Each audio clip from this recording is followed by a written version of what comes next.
Welcome back again. And in his relatively short career, Paddy Considine has already starred with Matt Damon, Russell Crowe, Uma Thurman, Renee Zellweger and Gary Oldman. He's a uniquely gifted actor, and he's now starring in the second episode of Channel 4's highly acclaimed trilogy, Red Riding, set in 1980s Yorkshire when Peter Sutcliffe had yet to be unmasked as that most terrifying serial killer, the Yorkshire Ripper. So Paddy, please come and join us.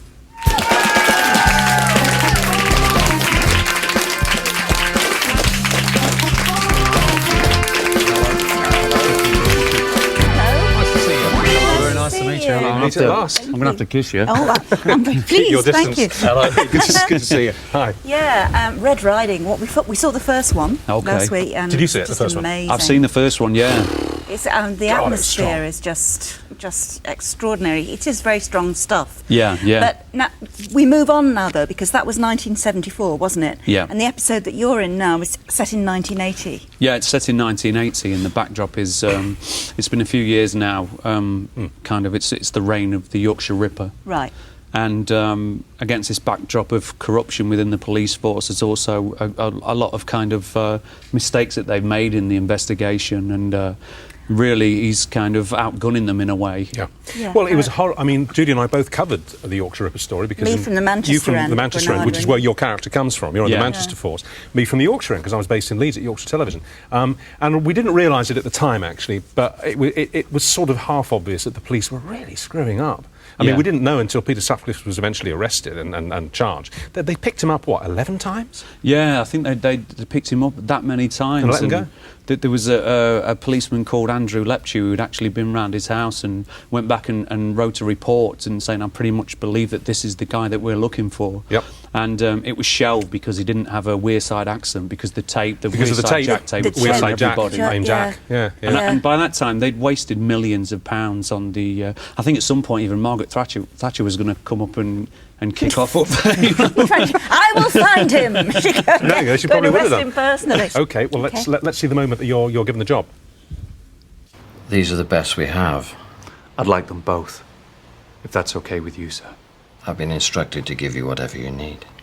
Thank you. You made your mind up pretty quickly about doing the job. Not something I felt I could refuse. You could have, Pete. I would have. It's a job that needs to be done. It's an honour for the Manchester force. Let's hope so, Peter. We're working 24 hours a day, 7 days a week, with limited time off. So if you cannot commit, please say so now. I'm in. Thanks, John. I'll have to get someone to feed the cat, I suppose. Thank you. John, me and you will head over first thing. Helen, we'll meet you in Leeds Tuesday morning, 9 sharp. Do they know we're coming? Brass, yeah, but not the lads or the press. We're going to keep it low-key. Thank you. You were saying that as a woman, even though you were covering the story too, you remember the fear. Oh, it was absolutely terrifying. I remember going on marches, you know, with other sort of Take women Back in the Night Manchester, marches. sort of reclaim the night, you know, with flaming torches and things.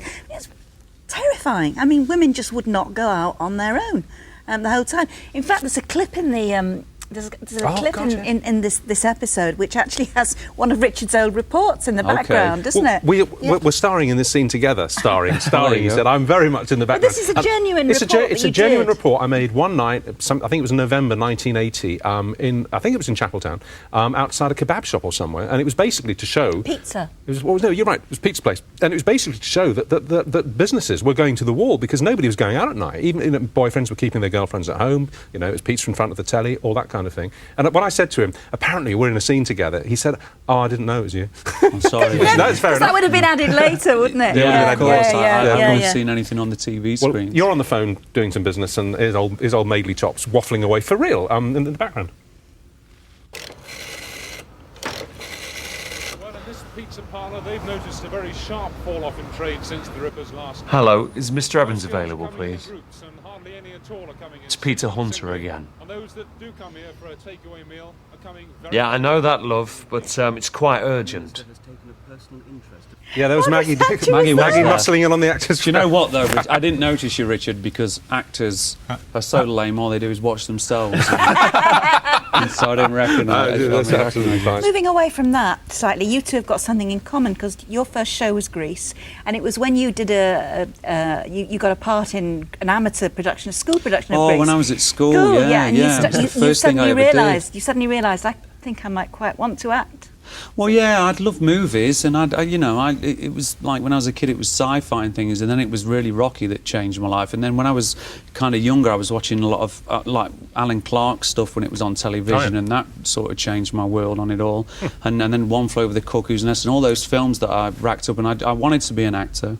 It's funny though, isn't it? I mean, I remember seeing One Flew Over the Cuckoo's Nest. We all do, for the first time. It never crossed my mind to think, oh, I would like to do that. But an interesting mind actors, would-be actors have to see something. That's what I want to do. I want to be like him. Well, any great film for me is a world that you kind of not from, but that you can identify with emotionally. Films resonate with you, but always the best films for me just are a window to a world that you're never going to step into yourself. Although you did end up being shot dead at Waterloo Station. I did, in the Bourne Ultimatum. Yeah, we've got to show a bit of the scene because it's just a wonderful, wonderful scene. Yeah. Who's your source? What's his name? What's your source's name? Look, what's going on? Why are these people after me? Because you found something. You talked to someone inside Treadstone, someone who was there at the beginning. Who is it? You know I can't tell you that. You have no idea what you're into here. These people will kill you if they have to. Was it Blackbriar? Is that what this is? What's Blackbriar? Treadstone upgrade. My source told me it all started with you. He said that you were square one, the dirty little secret. He said he knows who you are. We have to move. Answer your phone. All right, that line you're on is good. Stay on that line. Stay on that line. Oh, the bit man. I think he's one of them. The garbage man? Negative. Oh, Jesus, he's reaching for something. Oh, God, he's got a gun. He's got a gun. Stay on the line He's you're got a on. gun. Do not deviate. Should I listen to Bourne? I know. Yeah, How long did that What a take jackass. How long did that take to film? I think we were there on and off for quite some time. I'm not surprised. I got shot in about a dozen different ways and locations in Waterloo. Actually, I ran out the door on one take, and I ran across the concourse and went down where my mark was, and we were shooting it amongst real commuters. And I fell to the ground, and this woman screamed. And she got down and started to take my pulse and kind of put me into some kind of recovery position. It was amazing. What did you say? It restored my faith in humanity, And in your acting skills. Yeah, I just thought that the people would walk past me if I dropped dead or something. What did you say to her? I didn't have the heart to tell her that I was acting, so I just lay there until an AD came up and said, "Excuse me, madam, we were just making a film here." I just couldn't do it, and then they took her aside, and then I got up and sheepishly headed off. I couldn't do it to her, But it was great. It was funny shooting at Waterloo. It was amongst real commuters. Yeah. And obviously you're walking around the concourse with Matt Damon. But it's not only Matt Damon, it's Matt Damon as Bourne, So you can imagine if you're on your way to work and you just picked up your paper and your coffee and it'd be like Superman landing in the middle of the concourse. OK, well, listen, Red Riding, which is where we started, it's the second of the trilogy. It's on Channel 4 tonight. Even the third one as well, or just this one? I can't say. All right, OK, fine. Okay. Fair enough. OK, it's on Channel 4 tonight at 9 o'clock. And if it's half as good as the first one, it'll be brilliant.